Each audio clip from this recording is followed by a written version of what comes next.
कि विगत 4 तारीख को आदरणीय दिसंबुरु शिव सोरेन जी का निधन हुआ और इस वजह से चलते सत्र को बंद करना भी पड़ा और ये फिर से उस अधूरे काम को हम लोग आज यहाँ संपन्न करने जा रहे हैं। निश्चित रूप से अध्यक्ष महोदय,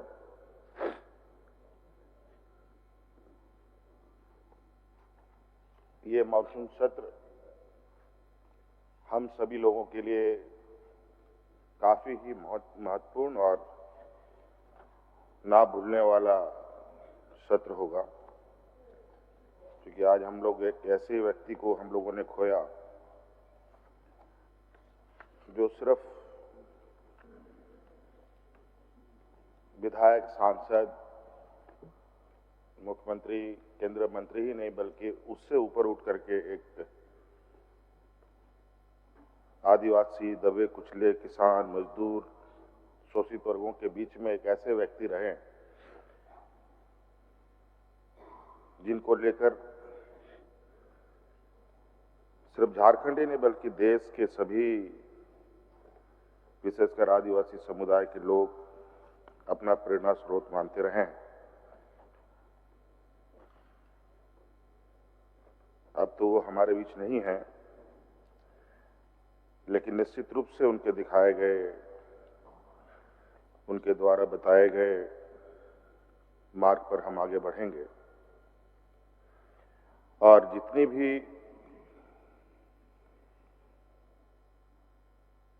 आदरणीय दिसंबुरु शिबू सोरेन जी के विषय में कहा जाए बहुत कम होगा। इस राज्य को अस्तित्व दिलाना और झारखंड आंदोलन को एक मुकाम तक पहुंचाना बहुत आसान काम नहीं था अध्यक्ष महोदय। और इस राज्य के आवाज, इस राज्य का संघर्ष, इस राज्य के आदिवासी, दलित, पिछड़ा, किसान, मजदूरों की जो संघर्ष रही है वो इतनी मजबूत रही है अध्यक्ष महोदय कि इसके साथ साथ कई राज्य का सृजन भी हुआ और मुझे नहीं लगता कि जिस तरीके का संघर्ष इस राज्य में, इस राज्य के जल, जंगल, जमीन, यहाँ के आदिवासी अस्मिता, यहाँ के किसान, मजदूर अपने अधिकार के लिए संघर्ष किया, ऐसा संघर्ष कहीं और देखने को मिला। इस भावुक क्षण में ऐसे जब आदरणीय गुरुजी का निधन हुआ, 10-12 दिनों तक श्रद्धांजलि देने देश के अलग अलग कोने से, देश के बाहर से भी लोग आए और मुझे याद है कि तेलंगाना के मुख्यमंत्री जी भी आए थे और उन्होंने भी ये बात कही थी कि जब झारखंड राज्य अलग हुआ तत्पश्चात तेलंगाना में भी राज्य अलग करने की आवाज बुलंद हुई और वहां पर भी राज्य अलग करने के विषय को लेकर आदरणीय गुरुजी ने वहां के लोगों का भी मार्गदर्शन किया और आज हम सब के सामने है कि तेलंगाना भी एक अलग राज्य बना। तो कहीं ना कहीं आदरणीय गुरुजी की जो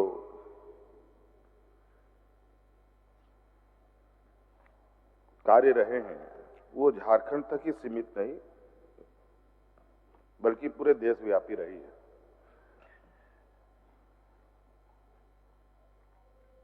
और हम सब लोगों ने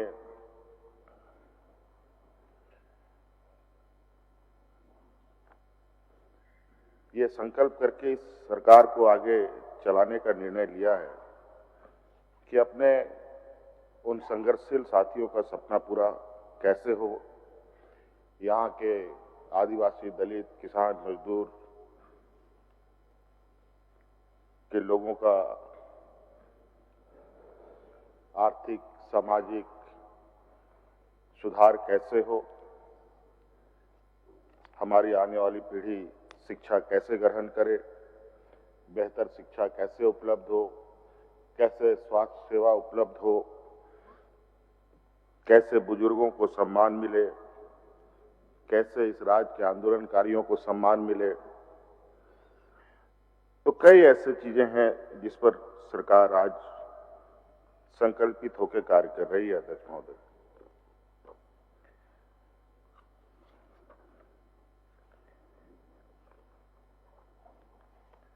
अध्यक्ष महोदय, आज इस सत्र में अनुपूरक बजट भी आया, उस पर चर्चाएं भी हुई, लोगों ने अपनी अपनी तरीके से बातों को रखा, विपक्ष का अपना विरोध रहा। लेकिन अध्यक्ष महोदय, ये अनुपूरक बजट एक राजनीतिक रणनीति के तहत नहीं लाई जाती है, बल्कि एक संवैधानिक व्यवस्था है जिसके तहत अनुपूरक बजट आते हैं और उस पर विस्तृत चर्चा भी होती है, उसके उपरांत बजट को पास किया जाता है। अध्यक्ष महोदय, हम लोगों ने विगत 5 वर्ष सरकार चलाई अध्यक्ष महोदय, और 5 साल के बाद पुनः राज्य की जनता ने हमें बड़े मतों के साथ पुनः राज्य का बागडोर हमें सौंपा। इससे बिल्कुल ही स्पष्ट है अध्यक्ष महोदय कि राज्य की जनता की भावना क्या है। ये बात अलग है, हमारे विपक्ष में हमारे राजनीतिक दल के लोग जो हमारे विपक्ष में बैठे हैं, उनका भी एक अपना उद्देश्य है, अपना एक राजनीतिक विचार है जिसके तहत सरकार को घेरने का प्रयास करती है। लेकिन अध्यक्ष महोदय, जहां तक मैं अपने विपक्ष के साथियों को देखता हूं तो मुझे बहुत चिंता होती है और बहुत आश्चर्य होता है कि ये विपक्ष सिर्फ अपनी राजनीतिक हितों को साधने का ही उनका एक मात्र उद्देश्य रहा है और सरकार को बेवजह और मुद्दा विहीन विषयों को लेकर सड़कों पर होते हैं या विरोध करते हैं, चाहे वो सदन में हो, चाहे वो सड़क पर हो। कई जगहों पर तो सरकार के कार्य कैसे उन कामों में अवरोध किया जाए, इसके लिए कानून के दरवाजे तक ये लोग पहुंचते हैं और ऐसा लगता है कि कानून इनके जेब में है। हाँ, ये बात तो सही है, कई संवैधानिक संस्थाएं तो इनके जेब में जरूर आ चुकी हैं। अब इनको लगता है कि कानून भी इनके जेब में समा जा चुका है। तो कई अलग अलग तरीके से ये सरकार को घेरने का प्रयास करती है। लेकिन अध्यक्ष महोदय, मैं आपको बिल्कुल सदन के माध्यम से यह कहना चाहूंगा कि सरकार अब पूरी मजबूती के साथ राज्य ने सत्ता में बैठाया है, तो हम उसी ताकत के साथ भी आने वाले वक्त में काम करेंगे और इस राज्य के गरीब, दबे कुचले, आदिवासी, दलित, पिछड़ा, किसान, मजदूर के हितों में जो भी बेहतर काम होगा अध्यक्ष महोदय, वो किया जाएगा। अध्यक्ष महोदय,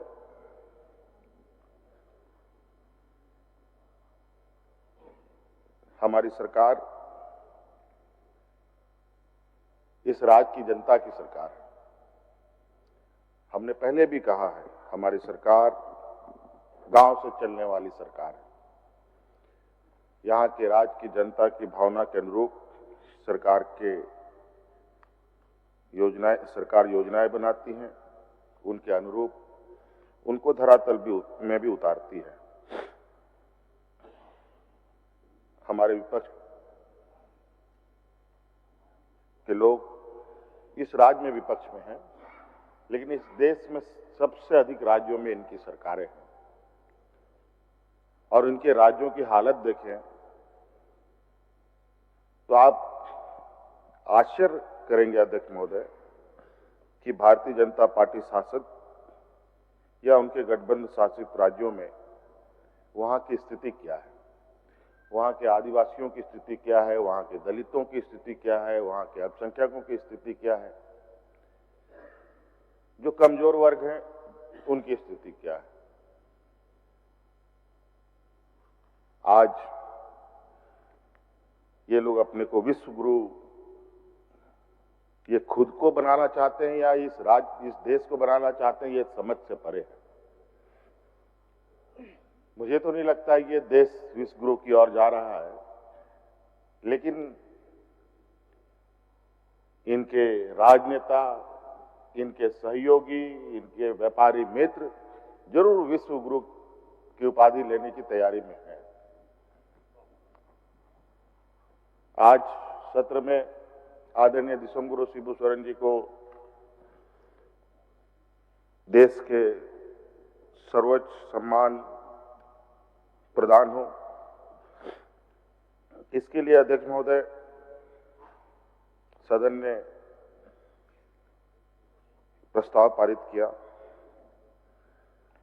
पद्मश्री का अध्यक्ष महोदय बड़ा विचित्र है, हमने तो पारित कर दिया, लेकिन ये क्या करेंगे आने वाला समय में, चूंकि ये केंद्र में इनकी सरकार है। भारत रत्न, भारत सरकार, भारत रत्न, भारत रत्न का अध्यक्ष महोदय माफ कीजिएगा, क्योंकि केंद्र में इनकी सरकार है। चूंकि ये बोलते जो है वो कभी नहीं करते और जो नहीं बोलते हैं वही काम ये करते हैं। अभी हाल फिलहाल में ही एक लद्दाख का एक विषय सामने आया है। वहां एक जाने माने एक विद्वान व्यक्ति हैं सोनम वांगचुक जी, उनको भी कई बार पद्मश्री से सुशोभित करने की मांग बड़ी जोर शोर से उठी और वो ऐसे मतलब टफ जगह पर काम कर रहे हैं या उनका रहना होता है जहां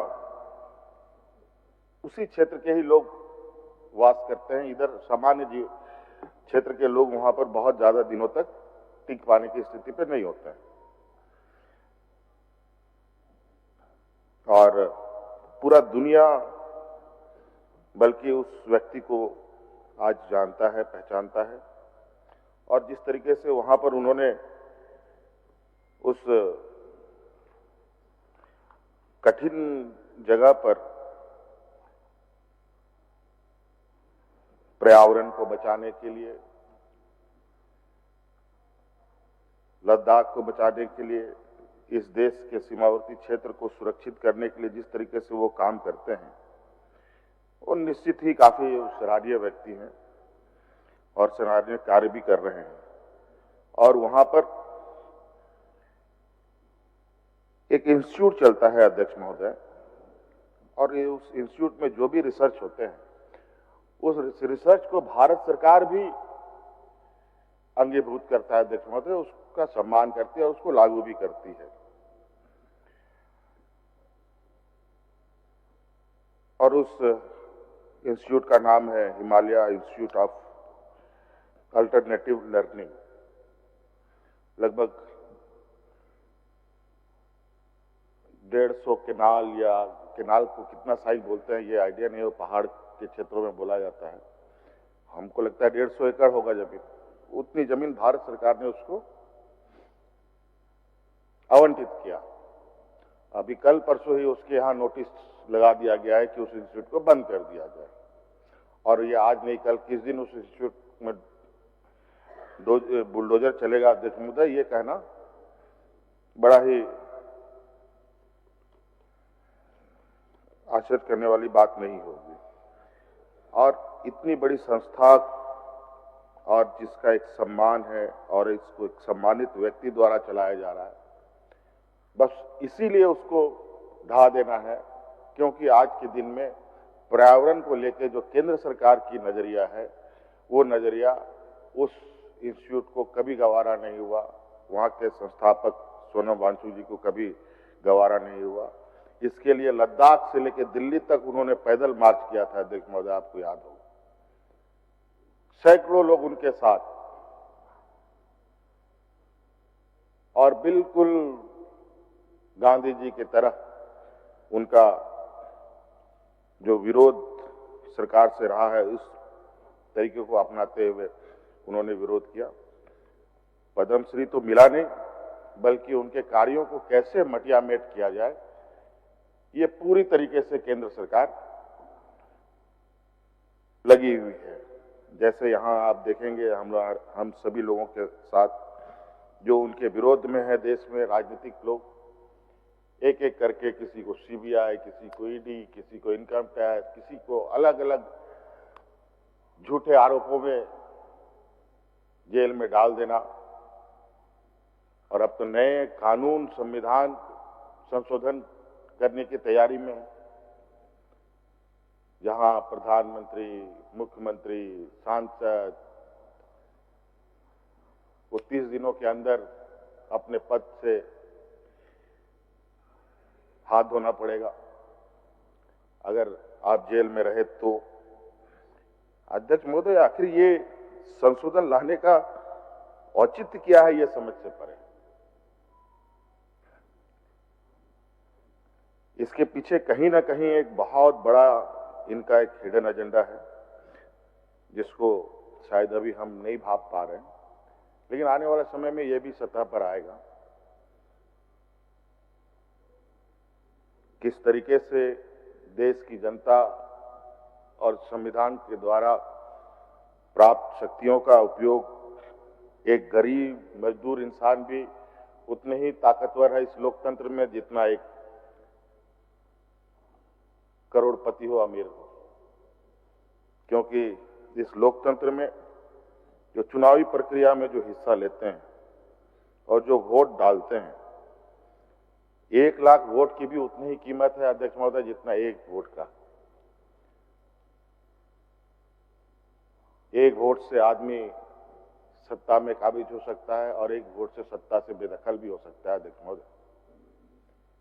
ये 30 दिन के अंदर सलाखों के अंदर डालने से आपकी स्वतः सदस्यता चली जाएगी, उससे ज्यादा ताकतवर वो एक वोट का अध्यक्ष महोदय, जिससे वो आदमी सत्ता में भी आ सकता है, सत्ता से बाहर भी जा सकता है अध्यक्ष महोदय।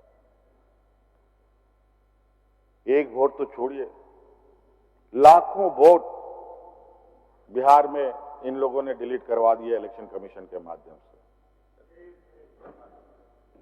और उसके बाद ये कानून बनाते हैं कि इलेक्शन कमीशन पर जो कमिश्नर है उस पर कोई कार्रवाई नहीं होगा। तो गजब है अध्यक्ष महोदय, ऐसा कानून दुनिया में कहीं नहीं होगा अध्यक्ष महोदय। भारत देश तो छोड़ ही दीजिए, कोई कार्रवाई नहीं। यहां तक कि अध्यक्ष महोदय, जज भी अगर कोई गलती करता है तो उस पर पार्लियामेंट में क्या बोलते हैं उसको लाया जाता है, महाभियोग लाया जाता है अध्यक्ष महोदय, लेकिन इलेक्शन कमिश्नर पर कोई कार्रवाई नहीं हो सकता। बड़ा विचित्र है अध्यक्ष महोदय। आज जिस तरीके से इनका जो सोच है अध्यक्ष महोदय, वो सोच इतना घृणित है।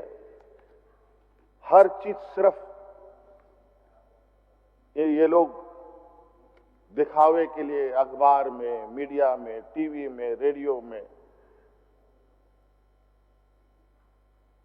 इवेंट मैनेजमेंट के माध्यम से लोगों के सामने एक ऐसा पर्दा लगाने का और एक ऐसी चित्रों का निर्माण करते हैं जिससे लोग हमेशा दिग्भ्रमित रहे। और यहां तो इस देश का तो जनसंख्या की जो स्थिति है अध्यक्ष महोदय, वो ऐसी है कि आधी आबादी तो बिल्कुल निरीह, कमजोर, दुनिया में क्या हो रहा है किसी को कुछ पता नहीं, और उसको जो दिखाया जाएगा वही सच।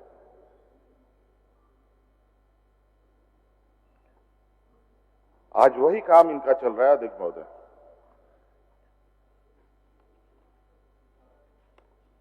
आज ये आदिवासी हितों की बात करते हैं।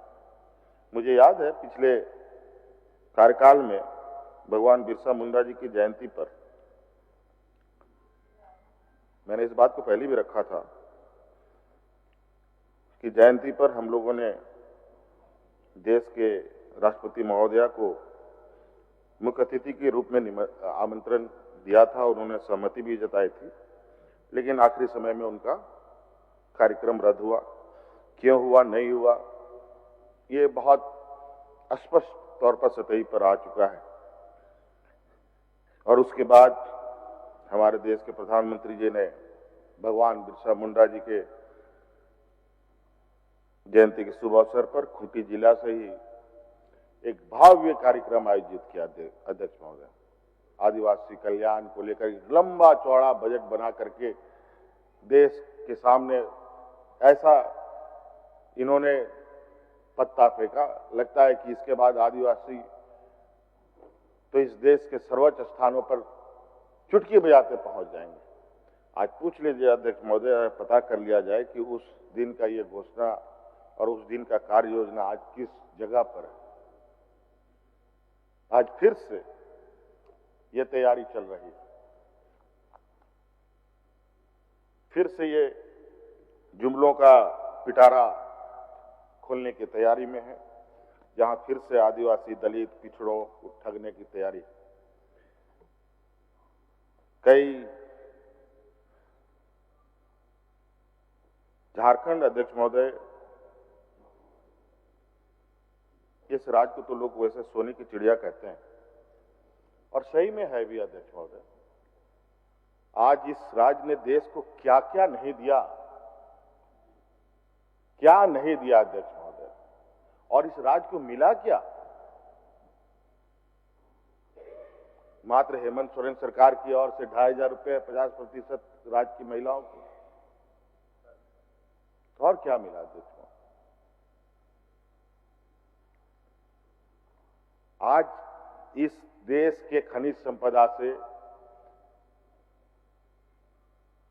कई लोग अरबपति खरबपति बन गए, कई राज्य जगमगाने लगे। क्या हम देश का विकास चंद राज्यों को देखें, दिल्ली, मुंबई, महाराष्ट्र, इन्हीं राज्य को देख के हम कह सकते हैं क्या ये झारखंड का विकास है? कभी नहीं अध्यक्ष महोदय।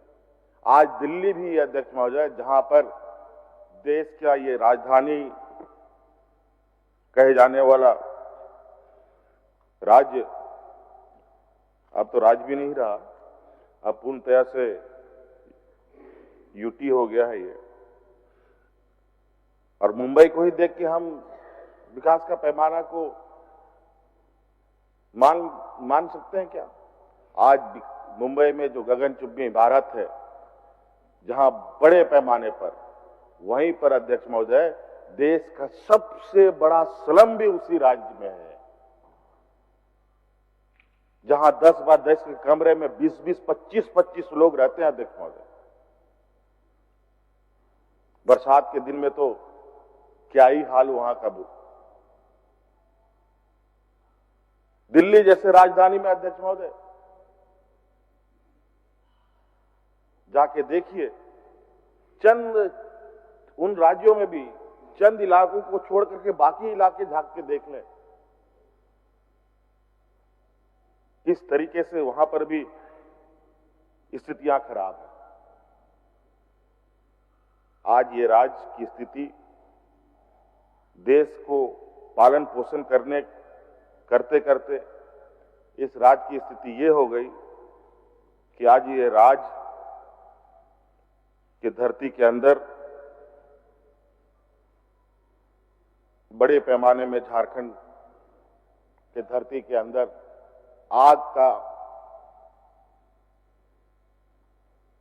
आग लगी हुई है अध्यक्ष महोदय। धनबाद, अभी तो इधर रामगढ़ विधायिका का भी कंप्लेन आया था, इधर रामगढ़ तरफ में भी कोयले में आग लगने लगी है धरती के नीचे।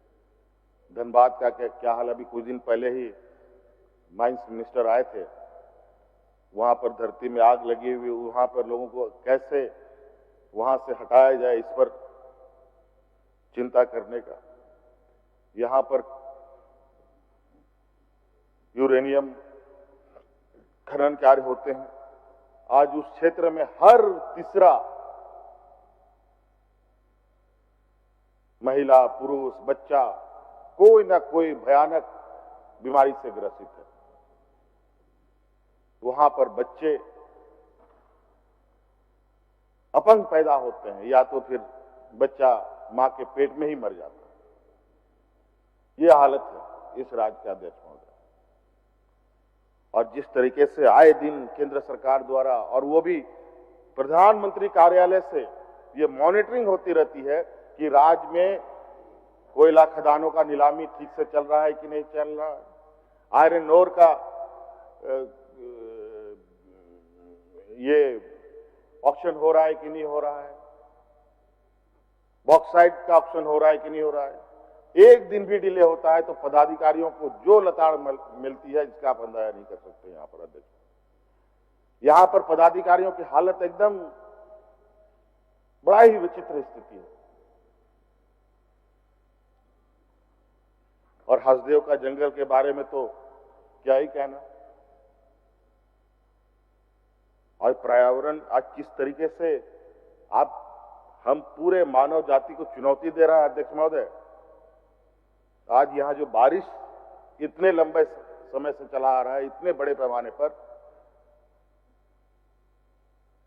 ये सिर्फ और सिर्फ इस प्राकृतिक व्यवस्थाओं के साथ छेड़छाड़ करने का ही वजह है। आज सब इतने मंदिर, मस्जिद, बड़े बड़े हमारे तीर्थ स्थल हैं, वहां की स्थिति का नजारा देखिए। वहां कोई आज के दिन में राम राम बोल बम की नारे नहीं बोलता, आज के दिन में बचाओ बचाओ के नारे बोलता है। देखो ये हालत है।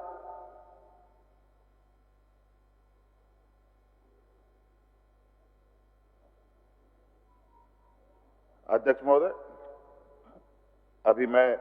अब हम तो इस विषय पर भी चिंतन करेंगे अध्यक्ष महोदय। जिस तरीके से खनन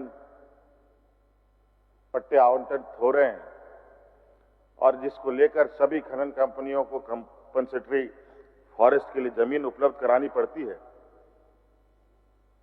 पता चला कुछ दिनों के बाद इस राज्य में या तो खनन कार्य हो रहे हैं या तो बाकी फॉरेस्ट एरिया है, यहां के आम लोगों को रहने का जगह ही नहीं। 60% क्षेत्र हमारा इस राज्य में जंगल झाड़ से आच्छादित है अध्यक्ष महोदय।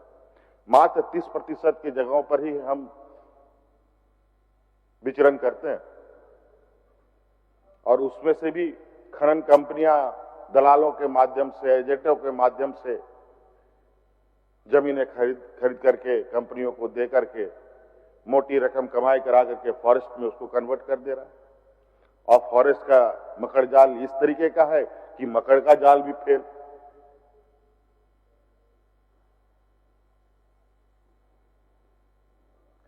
तो कई ऐसी चीजें हैं अध्यक्ष महोदय। आज झारखंड देश के विकास के लिए और बड़े बड़े पूंजीपतियों के विकास के लिए बहुत बड़ा कीमत चुका रहा है अध्यक्ष महोदय, बहुत बड़ा। इसके लिए आज हमें सिर्फ 5 साल नहीं आने वाला 30 साल 40 साल के लिए कार्य योजना बना करके आगे बढ़ने की आवश्यकता है अध्यक्ष महोदय। और हमारे विपक्ष बिल्कुल बगुलों की तरह हमारे हर कदमों पर ये नजर रखते हैं कि कहां कैसे इसको यहां के लोगों के जो हम लोगों की इस सरकार का जो विश्वास है उस विश्वास को कैसे आम जनों के हाथ से छीन ले, इसको लेकर आए दिन कुछ ना कुछ षड्यंत्र करते रहते हैं। अभी बहुत सारी चीजें आप देखे होंगे घटना में, कुछ कुछ चीजें आज देख लीजिए अध्यक्ष महोदय। राज्य में, शहर में जिस तरीके से योजनाएं गति ले रही हैं, आज फ्लाईओवर को लेकर किस तरीके से राजनीतिक दुकानें खोली गई, और आज देख लीजिए इस बारिश में उन फ्लाईओवरों ने कितना इस रांची शहर के लोगों को राहत पहुंचाई अध्यक्ष महोदय। और आज अभी हम लोग विचारों में ही हैं, और आज एक रिम्स 2 के नाम पर राजनीतिक रोटियां सेकी जा रही है। और इतना गंदा राजनीति अध्यक्ष महोदय, आप अंदाजा नहीं लगा सकते। इन लोगों ने बैठकों में इतने बुरी षड्यंत्र इन लोगों ने रच रखी है। इनको लगे कि विकास कार्य एक कोने पर और राज्य की जनता का जितना भरपूर उपयोग करके इनको सरकार के खिलाफ खड़ा करो, इसके लिए बड़े पैमाने पर इनका लोगों के बीच में फंडिंग भी ये कर रहे हैं। और फंडिंग करा करके लोगों को विरोध में खड़ा करना। बहुत सारी बातें अध्यक्ष महोदय, मुझे तो लगता है कि मैं इनको क्या बोलूं। आज ये लोग कई जगहों पर चुनाव राज्यों में इन लोगों ने संपन्न किया। कितने झूठ बोले इन लोगों ने अध्यक्ष महोदय। आज इन लोगों ने एक भी वादा पूरा किया हो जो बताएं। मैया सम्मान योजना को लेकर के तो ये लगभग सभी राज्य जीत लिए जितने उसके बाद चुनाव हुए, लेकिन देखिए आज कहां किनको मिला। और आज सीमित संसाधन में भी आज इस राज्य की गरीब महिलाओं को हम लोग हर महीने आर्थिक सहायता उपलब्ध करा रहे हैं अध्यक्ष महोदय। इनका स्थिति तो देखें तो ऐसे ठगों की ये जमात है, और पैसे को लेकर ये लोग सिर्फ एक संवैधानिक संस्था इन्होंने अपने जेब में रख लिया, और पैसे का नोट का मशीन, छापने का मशीन तो इन लोगों ने अपने घर पे लगा लिया अध्यक्ष महोदय। इसी के बदौलत देश में आज तक ये लोग अपना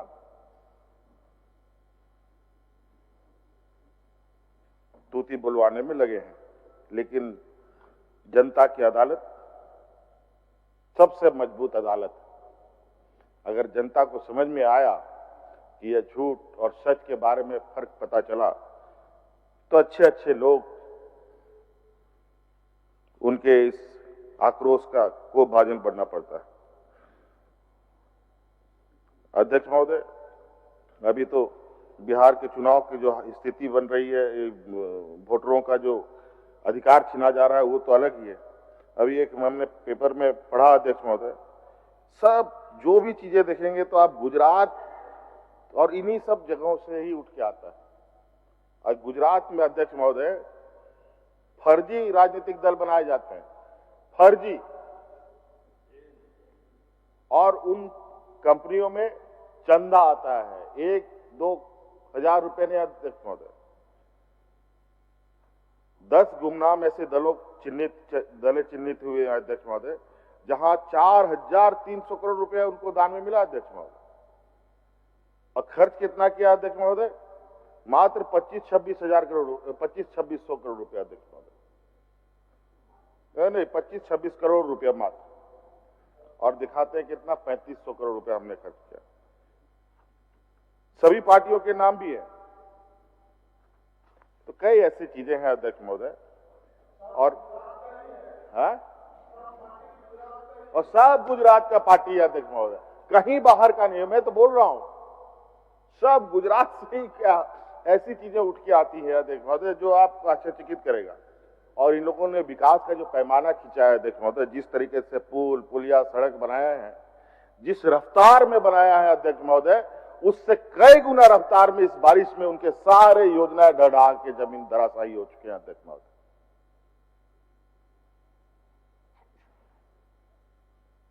सारे के सारे योजनाएं,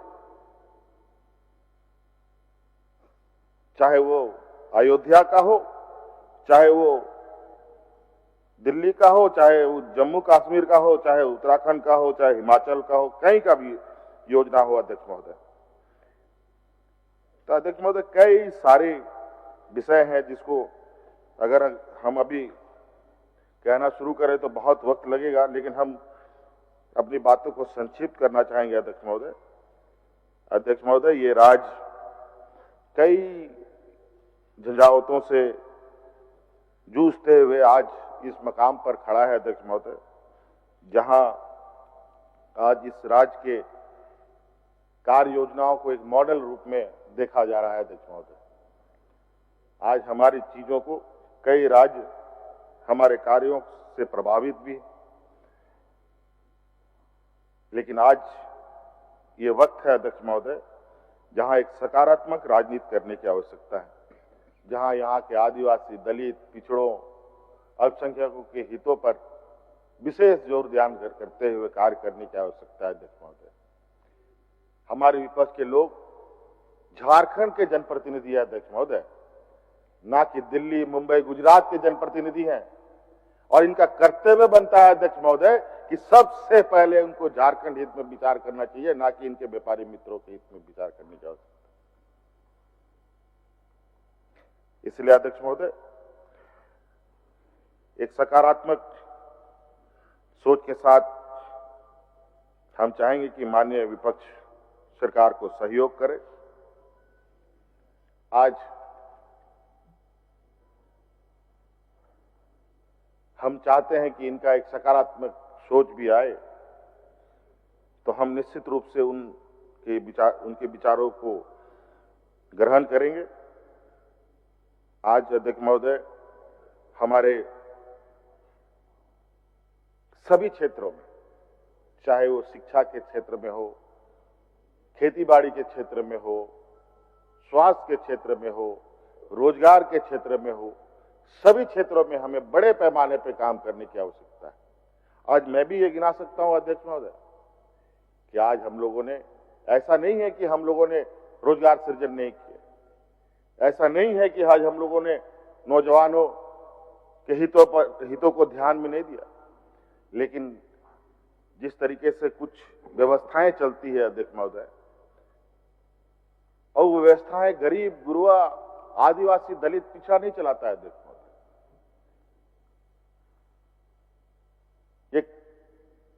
एक सरगना, एक गिरोह के रूप में कुछ कार्य चलते हैं पूरे देश के पैमाने में, जहां अलग अलग जगहों पर अलग अलग क्षेत्रों पर अलग अलग कार्यों पर व्यवधान डालने का प्रयास होता है अध्यक्ष महोदय। इसलिए हमारे राज्य में भी कुछ ऐसे लोग हैं जहां हमारे कार्यों को संपन्न होने से पहले ही उसमें कहते हैं कि खाना बना बहुत बढ़िया, लेकिन उसमें 2 बूंद किरासन तेल छिड़क दीजिए तो खाना सब खराब। ये यही काम करने में ज्यादा समय व्यतीत करते हैं।